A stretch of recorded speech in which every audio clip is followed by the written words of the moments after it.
تو راجد صاحب اب کوئی دو رائے نہیں ہے کہ اس کے پیچھے ایک بین الاقوامی ایجنڈا ہے. صحیح. اور آپ دیکھیں کہ ہمارے پاکستان کے اندر جو کہ یو ایس ایمبیسی ہے خود انہوں نے ان کے لیے ٹویٹ کیا، حالانکہ یہ پاکستان کے اندرونی معاملات میں مداخلت ہے. بے شک. کیا کوئی پاکستانی یا کوئی بھی ایمبیسی وہاں پہ ان کے قانون کے اندر، ان کی نظام مملکت کے اندر ایسی مداخلت کر سکتا ہے جیسے کہ امریکی ایمبیسی نے یہ کیا کہ ایل جی بی ٹی کو ہم پروموٹ کریں گے، پروٹیکٹ کریں گے، سپورٹ کریں گے، انکریج کریں گے؟ یہ تو ہمارے اوپر ثقافتی حملہ ہے. جی بالکل.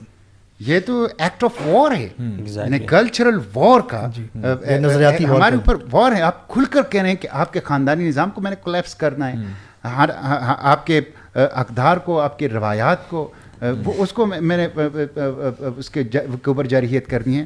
تو میں سمجھتا ہوں یہ جو آپ لوگ باتیں کر رہے ہیں یہ پیچھے ایک ایجنڈا ہے، اور میں نے جس طرح کہا کہ ایک کلچرل انویژن ہے. بین الاقوامی ادارے بھی اس کے پیچھے ہیں، ان کے فنڈز بھی اس کے پیچھے ہیں، اور ان کے ایمبیسیز بھی ان کے پیچھے ہیں، اور وہ مختلف چیزوں کو عام ٹویسٹنگ کے طور پہ استعمال کر رہے ہیں اپنے اس کلچرل ایجنڈے کو آگے بڑھانے کے لیے. ایون ہمیں جو ایڈ ملتا ہے مختلف ممالک سے اور مختلف کنسیشنز جو ملتے ہیں وہ بھی ایک عام ٹیسٹنگ کے لیے استعمال ہوتے ہیں، اور اس میں بھی یہ کنڈیشن یہ شرائط رکھے جائیں. ویسے یہ بھی انہوں نے جو بات کی ہے نا، یہ بڑی امپورٹنٹ ہے کہ پاکستانی ایمبیسی جو ہے وہ کسی اور کنٹری میں کیا یہی ایکسرسائز کر سکتی ہے یہ چیز کہ آپ اس کنٹری کے قانون کے خلاف یا نظریاتی ویلیوز کے خلاف کوئی ٹویٹ کر دیں. میں یہ بتاؤں، کیا پاکستان کی ایمبیسی امریکہ کے اندر یہ بیان جاری کر سکتی ہے کہ ہم امریکہ میں شریعت کی نفاذ کے لیے جدوجہد کرنے والوں کے ساتھ ہیں، اور ان کو مطلب یہ ہے کہ سپورٹ کریں گے، ان کو انکریج کریں گے؟